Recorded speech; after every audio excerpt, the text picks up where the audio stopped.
Well, greetings and salutations, everybody. Welcome to AMC Mailbag, the all-mailbag installment here on AMC Movie News, where all we do is take your mailbag questions. My name is John Campea. I'm the editor-in-chief of AMC Movie News. And like it says, it's a mailbag edition. Now, for those of you who may not know, most of you, I know you already do, but if you ever have a topic or a question you'd like us to address on AMC Movie News, you can email us anytime at amcmovietalk@gmail.com. Now, every day, Monday through Friday, we take a couple of your questions on AMC Movie Talk, but on the weekends, we have AMC Mailbag, where all we do is take mailbag questions. So that is what we are doing today. Now, before I get to the mailbag questions, I want to remind you guys of the announcement that we made a few days ago, upcoming at the San Diego Comic-Con. I know a lot of you guys are planning on going down there. We're doing several things as AMC Movie News, but one of the things I'm most excited about is our annual Masters of the Web panel. And this year, the theme of this year's Masters of the Web panel is comic book movies.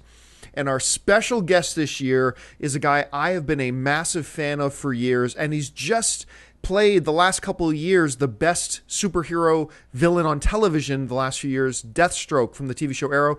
He was Crixus in one of my top 5 favorite TV shows of all time, Spartacus. He is Azog, the General Orc, the White Orc in the ongoing Hobbit movies.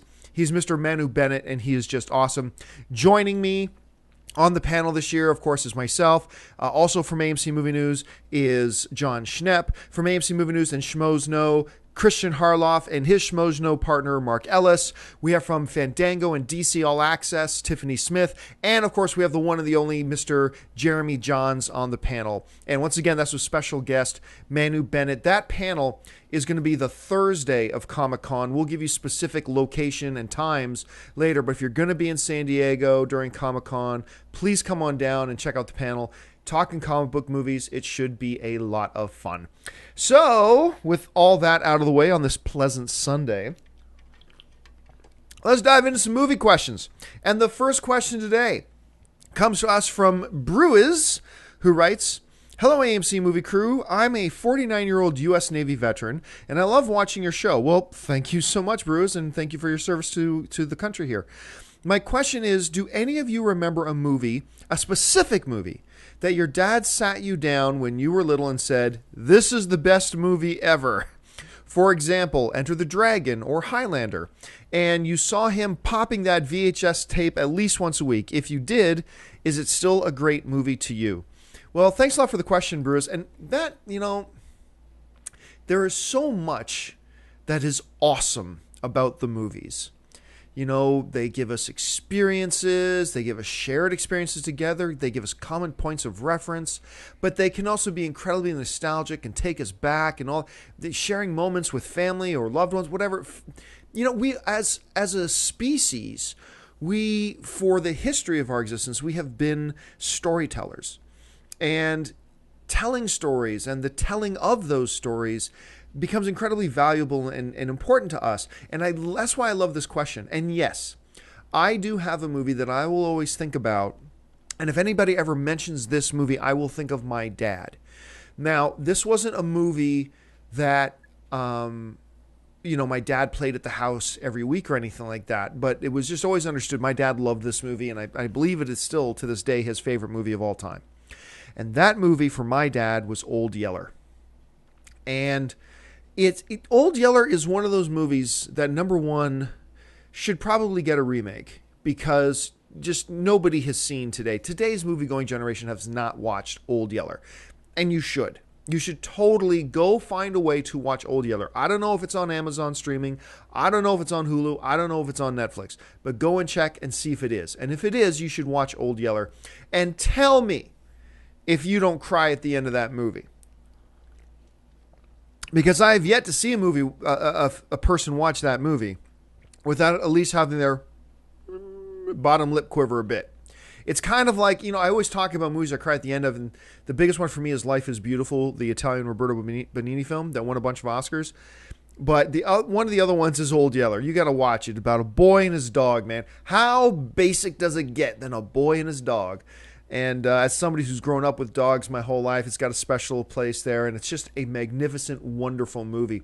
And I would love it if you guys watching this, pause the video for a second and just throw in the comment section and tell us what movies you remember your dad loving. That because the movies that your parents love probably help influence what you love too.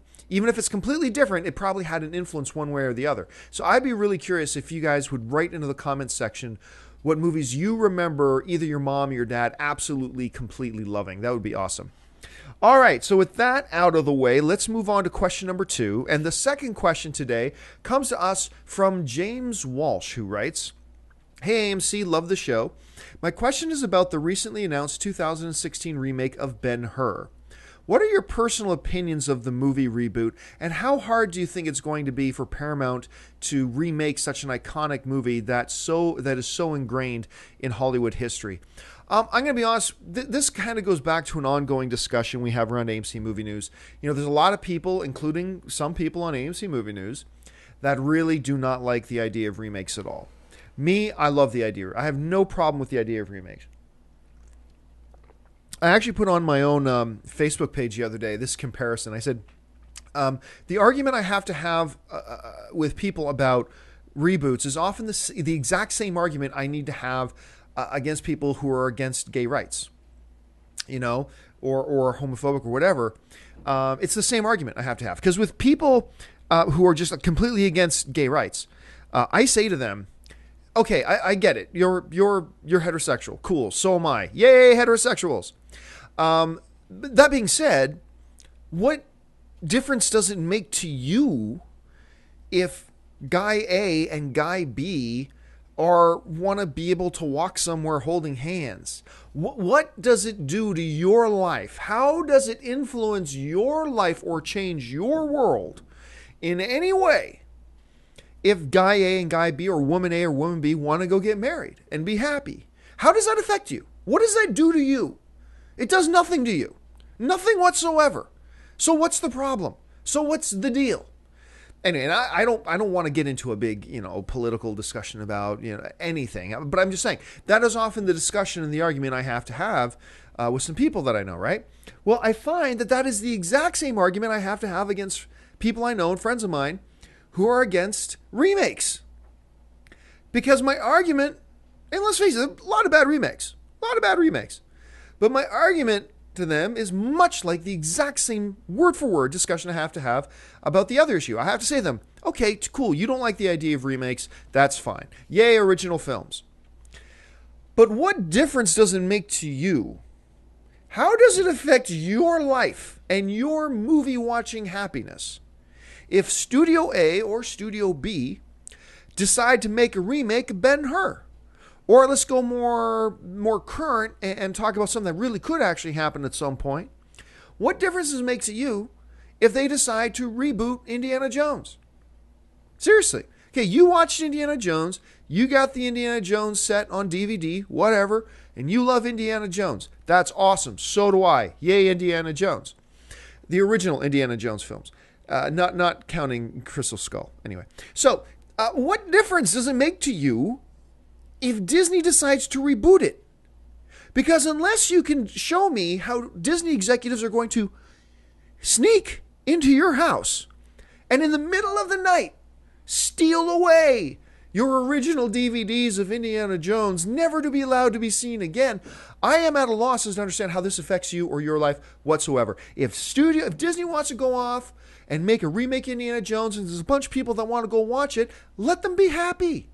It doesn't affect you. So anyway, now getting back to your actual questions about remakes and reboots, and specifically talking about Ben-Hur. Ben-Hur, everybody knows, is one of my all-time favorite films. It's just a masterpiece. It is one of the it is maybe the best on-screen telling of brother turning against brother. And stories of vengeance and when hate fills your heart and what that does to you, even if you're the good guy, and all this kind of, there are so many brilliant themes and story arcs within Ben-Hur. It's just awesome. Now, in today's politically correct world, we won't call it the full title, Ben-Hur, A Story of the Christ, but whatever. The movie is just jaw-droppingly brilliant, and it's my favorite Charlton Heston movie. That being said, I'm all for a remake. All for a remake. Why?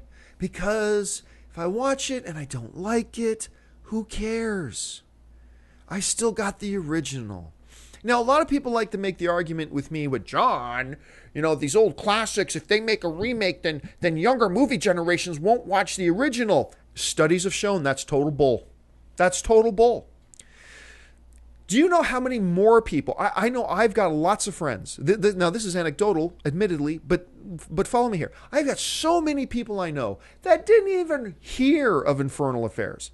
Had never even heard of Infernal Affairs, my all-time favorite cop movie, until the remake, The Departed, by Martin Scorsese, came out.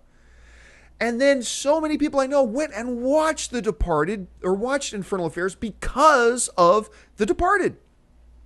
The Departed getting remade actually drew more attention to Infernal Affairs than Infernal Affairs ever would have got. And so this whole notion that, well, if you remake... Look, let's put it this way. There's a lot of the young generation of film watchers right now that have not seen Ben-Hur, but let's call a spade, dude. They ain't ever going to watch it. They ain't ever going to watch it. So if you can come out with a Ben-Hur remake and it's good, awesome, we've got another good movie. If it sucks, who cares? We got the original. But either way, it could put the spotlight back on this Hollywood classic, Ben-Hur, and I guarantee you more people will watch the old original Ben-Hur as a result of a remake getting made than if nothing ever happened. So I am totally for remakes. Not that I believe that, all remakes are good. No, some of the best films in Hollywood history are remakes. But a lot of crap have come out of remakes too. That's irrelevant. The point is, make a remake, even if it is a classic like Ben-Hur. So I'm all for it. Now, the part of your question you said, this is the tricky part. You said, how are they going to remake such an iconic movie? That's tough. I mean, I don't know how you do Ben-Hur properly today. In today's filmmaking world, I mean, hell, I don't know how they did it back then. But that is a giant scope epic of a film. How do you do it without making it cheap? Don't know. But all I know is that even if they do make it cheap and it sucks, it don't matter. Doesn't affect me. Doesn't affect my memories of loving Ben-Hur. So do not be a remakeophobe. Don't be a remakeophobe. Anyway, okay. So that's that. Let's move on to the next question today. And the next question today comes to us all the way from Beau Carranza, who writes, "Hello, AMC Movie Talk Crew. You guys rock." Thank you so much, Beau. "In my mind, the Jedi in Star Wars 7 will have to seem as if they can take on the Hulk. What do you guys think?" Well, as you know, a new Star Wars movie is coming. Yay, Star Wars. My all-time favorite films. And there are, by the way, only 3 Star Wars movies. Star Wars, Empire, Return of the Jedi.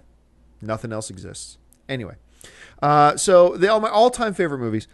And so this question about, with episode 7 coming out, being directed by J.J. Abrams, coming out Christmas time of 2015, what do the Jedi, what are they going to be like in this post-Empire age, where Luke assumedly was kind of the last Jedi and having to rebuild the Jedi Order? What's that going to look like? And what do these Jedi need to look like? What do they need to be? And Beau is saying, hey, I think they need to be so badass that they can take out the Hulk. And I'm going to tell you something right now.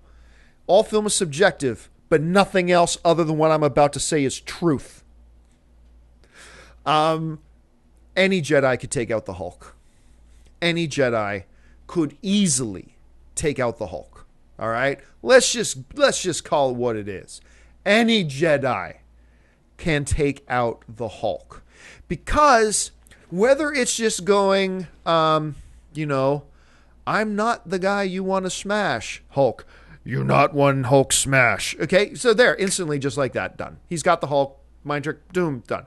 But every once in a while in the Star Wars universe, we see there's a certain kind of species that the Jedi's mind control power doesn't work, where their force power on certain species don't work. Let's, for argument's sake, say that when Banner turns into the Hulk, his physiology changes enough that he's immune to the mind. We are getting into some really sweaty nerd territory here, by the way, folks. So if you're not used to it, just buckle up, okay? We're in some really sweaty nerd territory here. If a Jedi had to fight the Hulk. Okay, so let's say for an argument's sake that the physiology of the Hulk changes enough as he hulks out that it renders him immune to the Jedi mind control powers that the Jedi possess. Even then, No problem. See, the problem that everybody has with the Hulk is that a gun ain't going to do squat. You can shoot the Hulk, the bullet going to bounce off him. You can fire a rocket at him, it'll knock him back 50 or 100 feet or so. He's just going to get right back up. And that's kind of the problem you face with the Hulk. Well, the Jedi have these little things called lightsabers. And they cut through anything. Anything. Doesn't matter if it's vibranium. It doesn't matter if it's adamantium. It doesn't matter if it's unobtainium. It's a lightsaber. It cuts through anything like a hot knife through butter. It won't even blink. Hulk swings down that giant fist of his, right? That Mace Windu's light purple stupid lightsaber is going to easily slice right through Hulk's arm and sever his arm. And then the Jedi, whichever Jedi it is going to, at their leisure, sever the Hulk's head from his body. It's over like that. So, in your question, Beau asking, do we think the Jedi should be tough enough that we could believe that all of them could take on the Hulk? I'm going to tell you right now, any Jedi in the history of the Star Wars universe could easily take out the Hulk. No problem, no sweat, no problem whatsoever. So that's just my opinion on it. Okay, sweaty nerd territory warning is now off. We're going to go back into some normal stuff. All right, the next question today comes to us from Sean Hung, who writes, "Hi, AMC Movie Crew. I was wondering if you saw the new UK trailer for The Drop and what you thought about it. For those of you who don't know what he's talking about, The Drop is a film that was actually shot a couple of years ago, and I believe it might be the last film that James Gandolfini ever shot, of course, from Sopranos fame, who passed away a couple of years ago, also with Tom Hardy, so stars those two dudes. And it really has a feel of the town to it. It's got the town kind of feel to it. It feels like a film Ben Affleck would have directed. And yes, I saw the trailer for it, and the trailer looks amazing. It looks so good. Once again, showing us that films can be completed and sit on a shelf for a very long time. I mean, because James Gandolfini passed away a long time ago, and now he's got a new film coming out. It's really good. I would encourage anybody to hop on YouTube, search for The Drop trailer. There's a couple of versions of it out right now. But Tom Hardy looks great in it. James Gandolfini looks fantastic in it. It's just a really solid, good. I believe Noomi Rapace is in it too, if I'm not mistaken.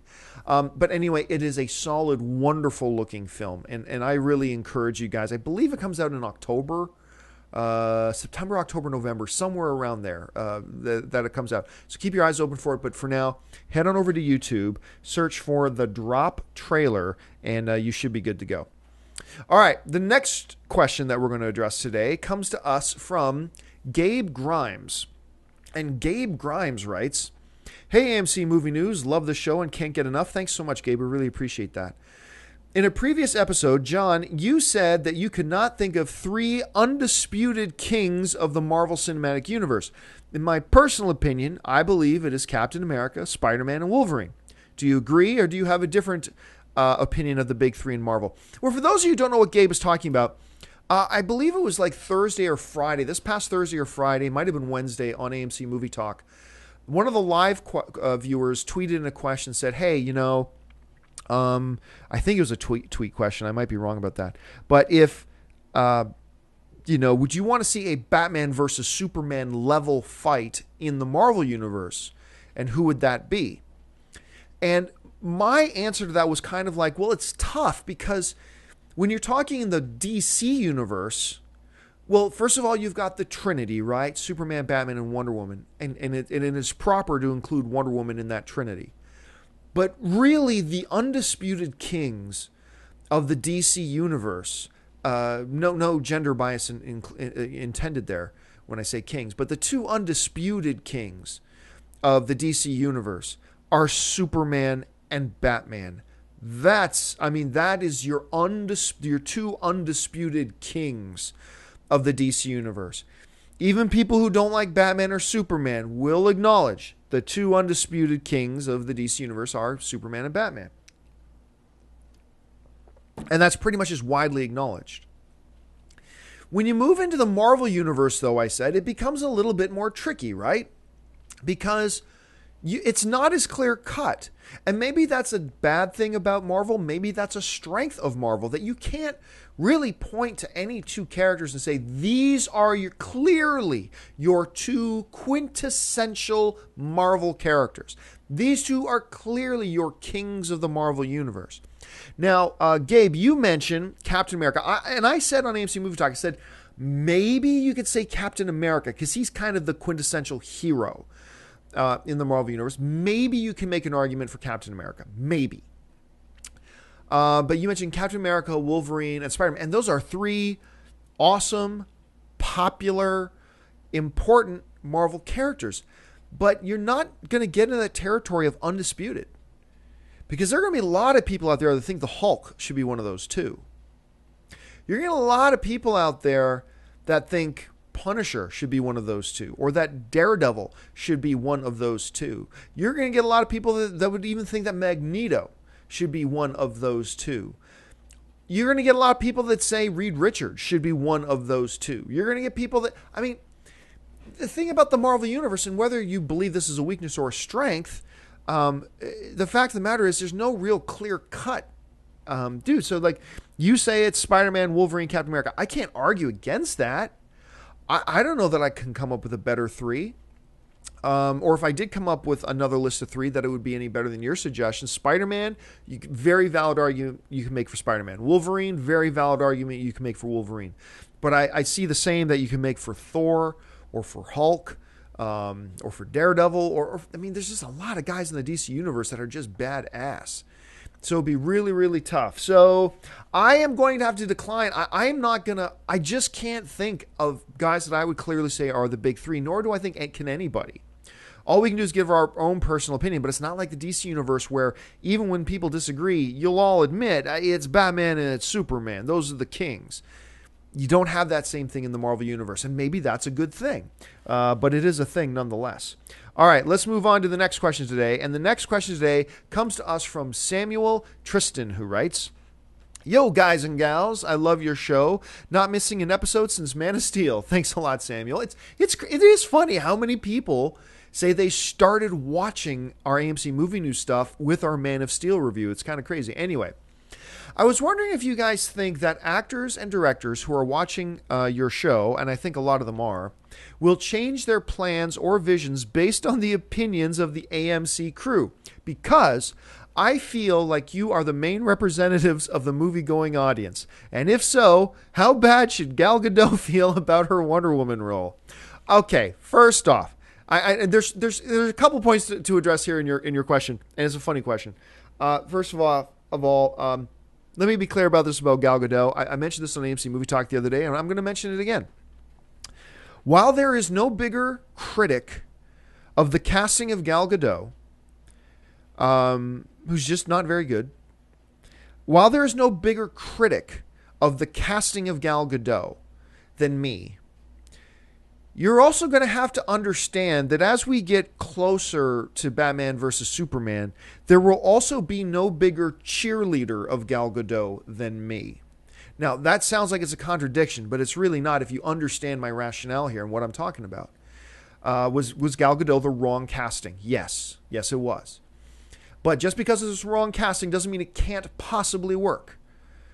Zack Snyder can pull some magic tricks out of his bag and find a way to make it work, even though he would have had a much better chance of it working and being great if he had gone, with, I don't know, maybe an experienced actress. I don't care about known and unknown. Like, a lot of people make this stupid assumption when I talk about Gadot. It's like, well, John, lots of unknown actors. I'm not talking about known or unknown. I don't care. You know, the dude they cast for Cyborg, total unknown, but I think that's an awesome choice. Why? Because the dude's a lifelong actor. He's so good, he's on Broadway. So clearly, he's talented and good. The fact that we don't know his name is irrelevant. Don't care. Gal Gadot, you can't say that about her. But that being said, it can still work. I mean, this sounds stupid, but Zack could have cast me as Batman. Zack Snyder could have cast me as Batman. Would that have been the wrong decision? You're damn right that would have been the wrong decision to make me the new Batman. All right? I'm Batman. Just get used to that. Maybe I should do an entire week of AMC Movie Talk like that and pretend like I don't know what you're talking about, Schnepp. I'm Batman. Okay, so anyway. So Zack Snyder could have cast me. Clearly, that would have been the wrong decision. But even if he did, it could still work. It could still work. And if you're a fan of comic book movies and you want good movie-going experiences and you want the movie to be good, then even though you know it's a stupid decision, you should be cheering for me. Maybe don't cheer the decision, but start cheering me on. Now, I understand this too. I don't hold Gal Gadot responsible for becoming Wonder Woman. That wasn't her choice. She was cast as that. Somebody else made that decision. So you can't blame her for that. Because if Zack Snyder came to me, said, John, we want you to be Batman, I'll go, where do I sign? And I'll sign up right away. It's the wrong decision. But for me, it's a great thing. So I'm going to sign up. So who can blame her? And who among you would be able to blame me if I accepted to be your new Batman? None of you would hold it against me because you would all take it, even though it's the wrong decision. But I would hope that then you would become cheerleaders of me and hope to high heaven that I get good and that they find a way to make me look good on camera and find the right way to handle me on camera that it'll come across great, that find a way to make it work. Because that's what we want. We want Batman versus Superman to be awesome. I want Batman versus Superman to be awesome.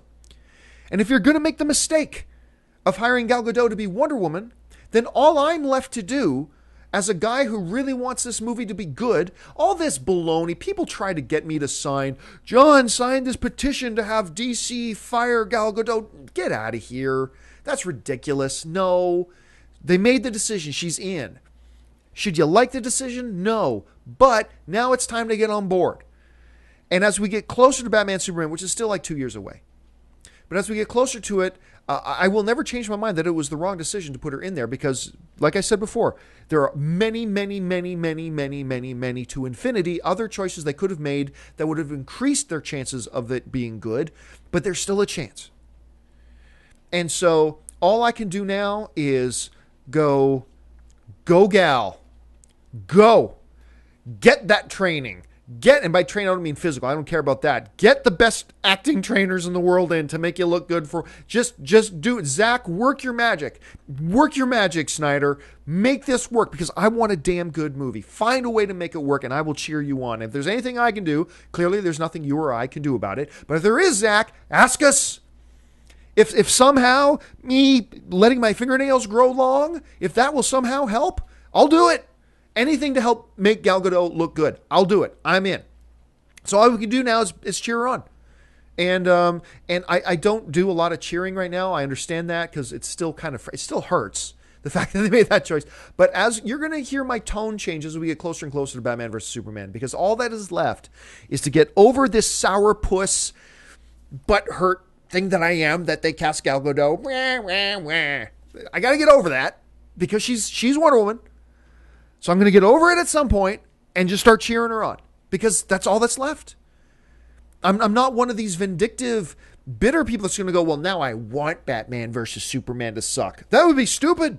I want it to be awesome. So go Gal Gadot. I sometime between now and 2016, I'm going to become your number one fan. Just make it awesome. Just go. So now getting back to the more interesting stuff that you asked in your question, you're asking, well, first of all, you say you feel that we are the main representatives of the movie-going audience. I got to disagree. I am not the representative of the movie-going audience, and here's why. Because you have to understand my basic philosophy when it comes to film. There's no right and wrong. All film is subjective. There is no such thing as an objectively good film. I've said this before, I'll say it again. Unless you can take a tape measure and measure it, unless you can quantifiably measure something by distance or height or time or weight, then there's no such thing as an objectively good film. There's just not. You can't measure a joke. You can't weigh in a dramatic plot point. Say it's all judged by our experience and our reaction to it. So, I got this friend of mine named Mac that me and Dennis and Soul and a bunch of us hang around with. And he's just got the worst taste in movies in the universe. I'm telling you. You think Armand White was bad. I'm pretty sure Armand White was just the pen name for my buddy Mac. But the fact of the matter is that he's not wrong. I think his taste is a little crazy, but he's not wrong. And that's the beautiful thing about film, man, is that it's all subjective. So I don't believe there can be any representative of the movie-going audience because we are all completely different from each other. And our views and our tastes, thankfully, are completely different from each other. I'm glad it's that way. So I don't believe that we're the representative. But this is the meat of your question. You're asking, do we think that actors and directors who watch the show will change their plans or visions based on the opinions of the AMC Movie News crew? I was shocked to find out that actually actors and directors watch our show. Like, we had this one guest on, I won't say who it was, but they walked into the studio and they're like, wow, this is where you do it. And we're like, what are you talking about? He goes, well, it's just I've watched Movie Talk so much, and just like, here we are in the Movie Talk studio. I'm like, you watch us? Like, I thought you'd have better things to do with your time. You watch us? So that's kind of cool. Do I think they actually listen to the opinions that we give on the show? Absolutely not. Absolutely not, nor should they. At all. Now, I may be the smartest man on the planet, but even if I think that, there's no way they should listen to me. Why? Because I gave this example before. I believe it was Bill Parcells. Could have been somebody else, but I believe it was Bill Parcells, the legendary NFL coach. And somebody, and correct me if I'm wrong, maybe it was another coach that did it, but I believe it was Parcells. Correct me if I'm wrong. But a reporter once asked Bill Parcells, because, fans like to tell coaches, hey, you should start this guy instead of this guy, run a more wide open offense, blah, blah, blah. A reporter asked Bill Parcells once, you've heard me tell the story before, but it's applicable here. Do you ever listen to the fans? And Bill Parcells looked at him and says, coaches that listen to the fans are destined to be sitting with them next week. Say that again. Coaches that listen to the fans are destined to be sitting with them next week. Why? Because the fans don't know. Because fans, we feel like we know what we're talking about, and maybe to a small degree we do, but we're not an NFL coach. Bill knows best. You got to follow yourself. And so, like, these people who come in and make even the Gal Gadot decision, these people are smarter than me. And there's no way in hell they should listen to a word I say. Unless it's just to get an idea about what the varying opinions are out there. But don't let what I say, if you're a Hollywood filmmaker or a Hollywood actor or whatever, good God, don't listen to a thing I say.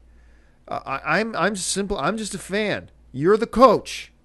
Listen to yourself. Maybe sometimes me or other fans will be right. That's irrelevant. You're the director. You're the coach. You make the decision because you're the one best qualified to do it. So do I think they listen to what we say and have what we say? Do they listen? Yes, they listen. But does what we say influence what they do? Absolutely not, nor should it in any way, shape, or form. Because that would just be a bad move on their part. A bad move. All right, let's move on to the next question today. And the next question today comes to us from Mitchell Gurin, who writes, I want to know what your guys' thoughts are on Andrew Stanton's Twitter post on Gods of Mars and the Warlords of Mars, saying big things would have led to even bigger things, but that it will never happen now. Do you guys think it will ever happen? Because I believe we need more John Carter movies. It's so original and would be wrong to just shelf such a rich story and characters. Yeah, but I mean, look, I am one of the guys that I loved John Carter. Stupid title. Stupid. Bad Disney. Bad. Stupid title for that movie. Bad trailers, bad marketing campaign, all for a great movie. I was so pleasantly surprised by John Carter. I thought it was really good, pure sci-fi. Unlike... it had been a long time, I'll be honest with you, since I'd seen just pure sci-fi as good as John Carter. I thought it was wonderful. I had a really fun time with it. And it deserved better, but terrible marketing, terrible title, lots of things killed it. But at the end of the day, the bottom line is that whether it was the marketing's fault or the title's fault or whatever's fault, it doesn't matter. At the end of the day, John Carter lost Disney a lot of money. They lost a lot of money. I wasn't going to do this, but I'm also pull it up here. John Carter box office. Okay, so John Carter ended up making $284 million worldwide. That's a respectable number. I mean, if I had a movie that many people went to go see it, that's awesome. But the problem is this, is that the production budget alone was $250 million. The production budget alone. Now, add on top of that probably another $40 million to market the film. And I'm being generous by saying just it might have been more like 50 or 60, whatever, but let's say 40. Well, now John Carter cost $290 million to make, and it only made $284 million. So right there, the company's lost $6 million. Oh, but wait, out of that $284 million that John Carter made, the studio doesn't get all of that $280 million back. Don't forget that the movie theaters, the places that actually show the movies, they get to keep a percentage of that as well. So roughly 1/3. So now that $280 million is now what? 90? Let's say take 90 million off that. Suddenly now, just for argument's sake, just rounding it off, that $280 million thing is now really more like $190 million. So the studio spent $290 million on making and marketing the movie. They got back maybe $190 million. Right there, the company lost not $1 million, not $4 million, not $6 million. Disney lost $100 million on John Carter. They ain't going to make another one. They just aren't. Maybe someday they'll take a crack at a reboot 20 years down the line. Maybe they'll do an animated film and try it that way. I mean, you're right. There's such good stuff in the John Carter things and the Of Mars books, but and John Carter itself was such a good movie and it was fun. But the bottom line was it lost the company $100 million. You would not make another one. You wouldn't, not if it was your money. And Disney, I can't imagine a world in which Disney does as well. I hope they do. Fingers crossed. I hope Disney does it and believes that they can turn that ship around and make money. But it's a hard argument to make. So I'm going to go ahead and guess that it will not. And, it comes down to the studios aren't responsible for it. I mean, the studios, they give us what we ask for. And we ask for certain types of movies by what we pay to go see and what we don't pay to go see. And not enough people paid to go see John Carter. So that sends a message to the studios that we don't want that kind of fun sci-fi movie, even though really the blame belongs on the marketing.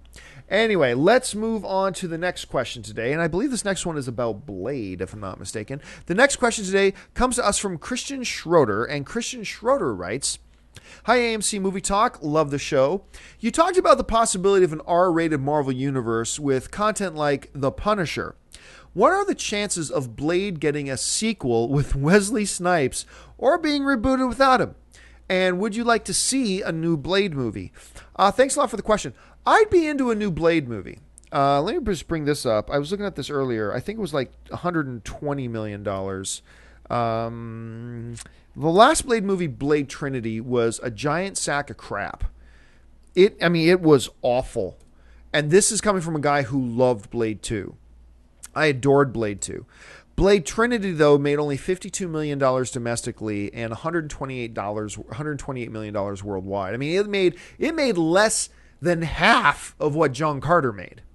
Now, granted, it didn't cost as much, but it still didn't do great. And it went like this. So you had Blade 2, Blade Trinity. So that's not the trajectory that studios like to see when considering making third or fourth or fifth installments in a franchise. Wesley Snipes, no, I don't think we'll see Wesley Snipes again as Blade. Maybe they'll prove me wrong. Possible. Anything's possible. Don't discount it as a possibility. I just don't think that'll happen. It's been too long. And then the problem you have with Blade is the same problem that you have with like The Punisher.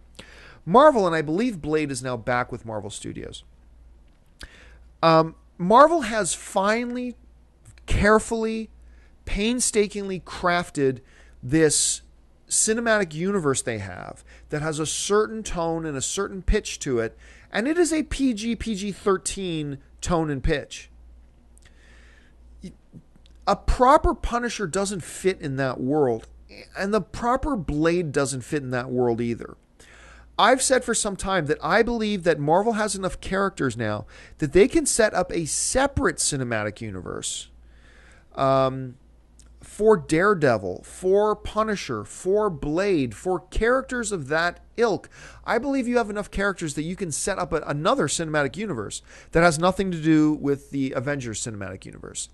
That, Spider-Man does not exist in this world that Blade lives in. But Punisher does, and Daredevil does. And, Touchstone, man, go R. Go rated R for those and do them properly. But other than that, I just don't see it happening. All right, it's time for us to move on to the final question of the day. And the final question today comes to us from, if I can get it up, there it is. The final question today comes to us from Kent Sandow, who writes, "Hey AMC Mover Talkers, I have a question about horrible movies. I recently had the unpleasant experience of watching Battlefield Earth.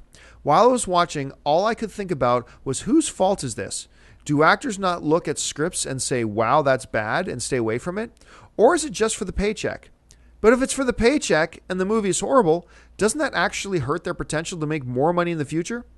Can't the director take a 20-minute unpolished look and say, yeah, this isn't good, and require reshoots or rewriting of the script? I guess the real question is, whose fault is it? Thanks, and bring on the filthy." Well, I mean, the fault can lie in different places. I always say that the first place you go to ascribe praise and blame is the director's chair. Sometimes it's different. But I also tell people this, like, people will say to me, well, couldn't they just tell from the script that it was going to be bad? No. I'm telling you, dudes, I have read some scripts that gone, holy crap, this is going to be awesome. And then I've watched the movie of it and gone, nope, that didn't work. I mean, all studios don't try to make bad movies because good movies make more money. If you make a good Battlefield Earth, it makes more money than a bad Battlefield. And you go, but John, Transformers 3 made so much money. Yes, it did. But imagine how much more money it would have made if it was good. A lot more money. And studios are not about making money. They're about making lots of money. And so a studio goes ahead and greenlights films because they think it can be good and they think people will like it and people want to go out and watch it. That's why they make these things. But then sometimes it just doesn't translate. Sometimes that theory and that image you have in your head from looking at a script, it just doesn't come out the way you thought. I mean, I have this discussion with comic book fans all the time. Us comic book fans, we think, oh, this story in the comics was awesome. Hollywood's stupid for not making it. And I say, look, it's great on the printed page. That particular story, like Flashpoint, right? That particular storyline is an awesome story on the printed page. But don't assume that just because it's good on the printed page that it'll translate well to a live action medium. And sometimes that disconnect happens with screenplays. Now, you can say, like you bring up in your question, well, can a director, once they got like 20 minutes of the film done, sit back and look and go, oh my gosh, this is not working? Well, yeah, and sometimes that happens. And that's when you get like World War Z, right? Or the upcoming new Mad Max film with Tom Hardy. Things called Mad Max Fury Road, where both of those films, the producers and the director went, this is not the movie we want. And they go back and they do reshoots and they change it up a bit. They add a couple things, take out a couple things, and totally change the tone of a movie. And that makes for a better film a lot of times because World War Z ended up being, I think, a really good film when the original cut of it was really bad. But not everybody has unlimited resources. Remember, you get a movie greenlit and you get a budget attached to that. Say, okay, you can make this movie. You got $80 million to make this movie go. And you get halfway through filming and you realize this isn't turning out the way you want.